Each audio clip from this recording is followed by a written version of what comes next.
Hi, I'm Steve Ballmer. I spent 34 years growing Microsoft, 10 years owning the LA Clippers basketball team. I love computers, data, and facts. That's why I started USA Facts, to help understand what our government is up to and what's going on in America.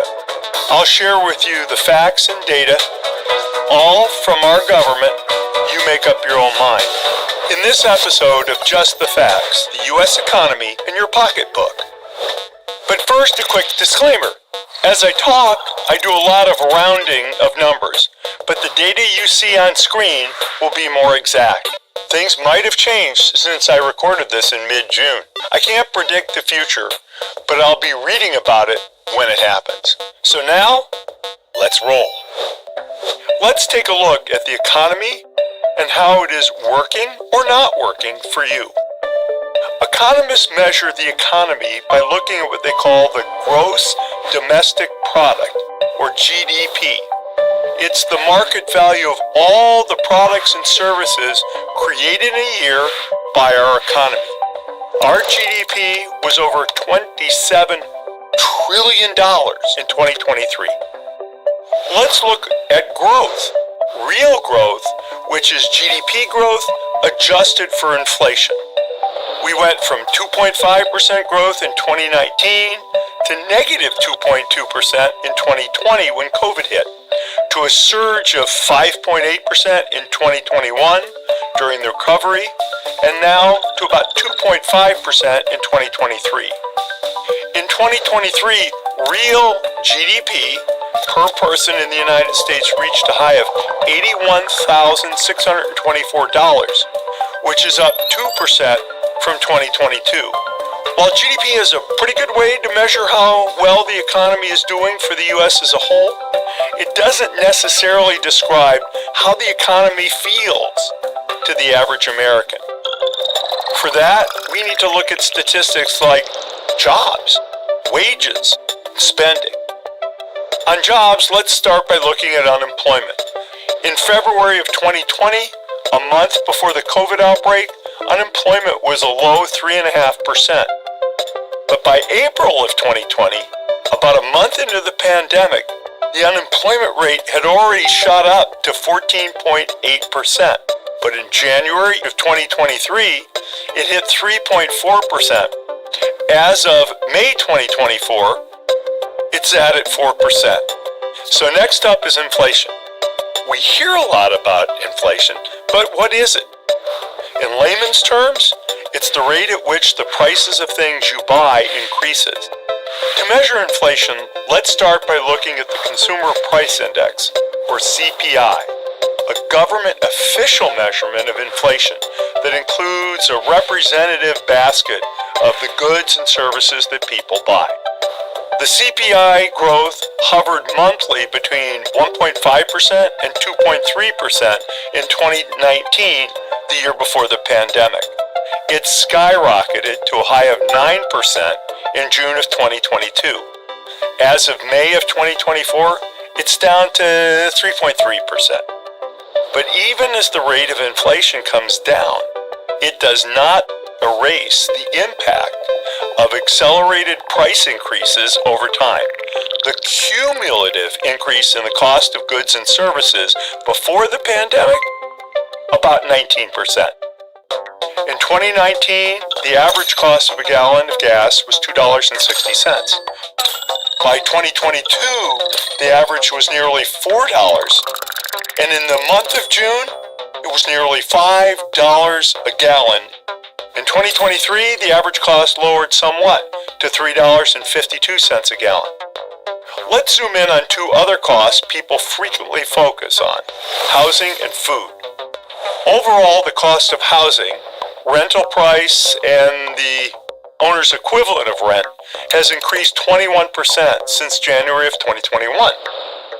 If we take a longer-term perspective, cost of homes has outpaced wage growth, with home costs up 74% and wages up 54% between 2010 and 2022.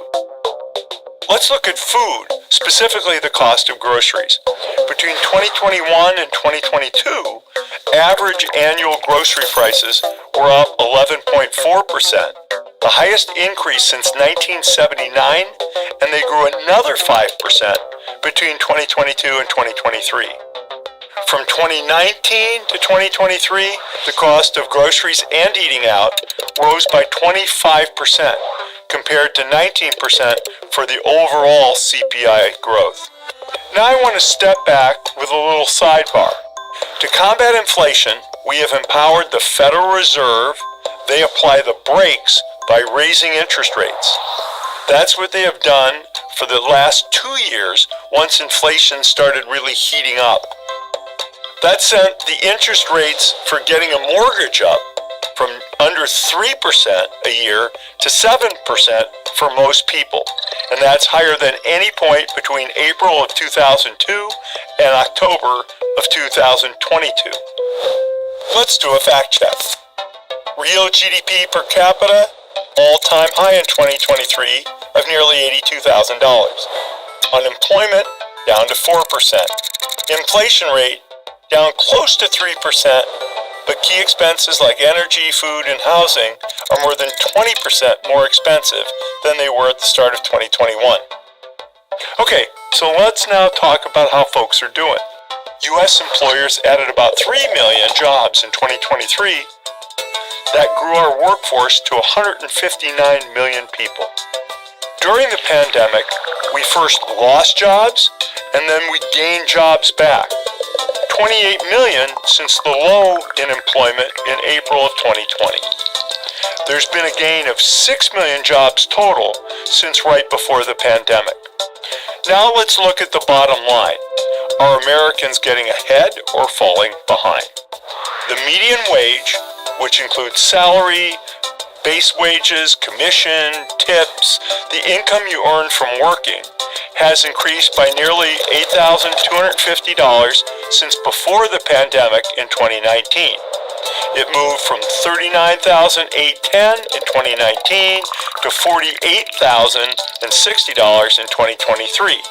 That seems pretty good, but once you take inflation into account, that $8,250 increase quickly shrinks to a little bit more than $613 in wage increases in 4 years, a 2% increase.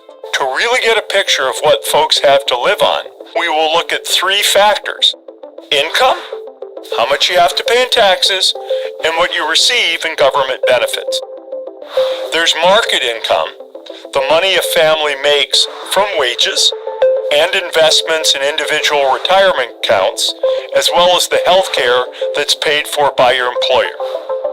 Then subtract taxes, federal, state, and local. Add to that government benefits like Social Security, food stamps, refundable tax credits, and even services like Medicaid and Medicare. Let's do the math. I want to divide the population into 20% chunks. And let's start by looking at the 20% of American families that are in the middle. They have an average market income of $64,417. Then subtract their average taxes of $21,620 and add back in an average of $25,778 of government benefits. So the 20% in the middle ended up with an average of $68,575 to support their life. So how has this picture changed? Compared to 2000, it's a decrease of 1% in market income, an increase of 3% in taxes, remember income, property, sales, Social Security, and the like, and a much larger increase of 74% in government benefits. This is all adjusted for inflation. The bottom 20% had an average income of $2,800 in 2022 and received $33,000 in government benefits and paid an average of $4,400 in taxes. That ends up with $31,400. How about the top 1% of Americans? They made a minimum of $941,776. The average for this group is 2.9 million of income minus an average of 1.3 million in taxes, plus an average of $20,000 in government benefits.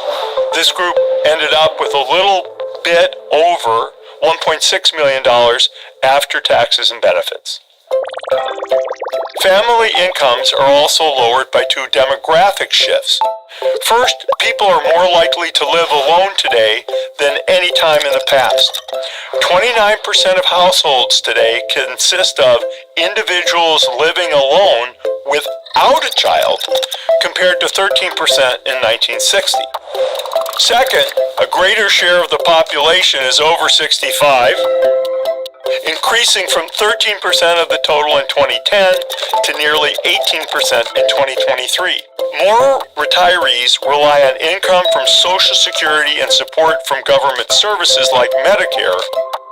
Another way to assess income is by looking at the number where half of the households now, not families, are below that income and half the households are above. That number is the median.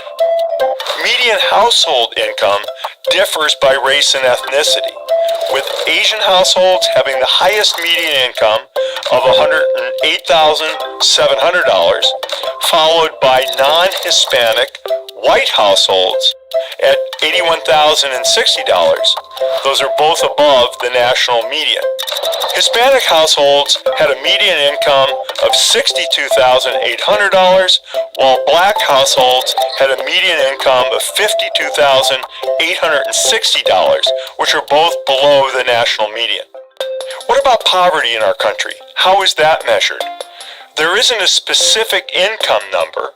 Rather, the census uses a set of money income thresholds that vary by family size and composition to determine who is in poverty. As an example, in 2023, a family of 4 with 2 children was in poverty if the household income was below $30,900. The poverty rate in 2022 was 11.5%, or just under 38 million people. And 15% actually of all children are in poverty. Another factor in standard of living is that more employees are getting retirement benefits, paid vacation time, sick leave, and family leave than they were in 2010. Paid sick leave went from 67% of employees to 80% in 2023. Paid family leave went from 11% to 27%. An increasing share of Americans have retirement accounts these days too, with 54% of families having a retirement account in 2022 compared to 37% in 1989. So let's do a fact check. Unemployment, 4%, down from the recent peak of the pandemic at 14.8%. Inflation, 3.3% down from the recent high of 9% in 2022. Consumer prices, up 19% since the pandemic. Job growth, 6 million new jobs from the start of the pandemic. Mortgage rates, up to 7%. Wages, up 2% since the pandemic after adjusting for inflation. That wraps it up on the economy. My personal view, I continue to be amazed at the innovation and dynamism of the U.S. economy and the work ethic of Americans. The American worker and American economy should never ever be underestimated. The combination of the innovation in our country and freedom is hard to beat. That's it for the economy. Thanks for hanging in there. I hope you agree. The more we know, the better voters we can be. Just the facts from USA Facts. You decide what you believe.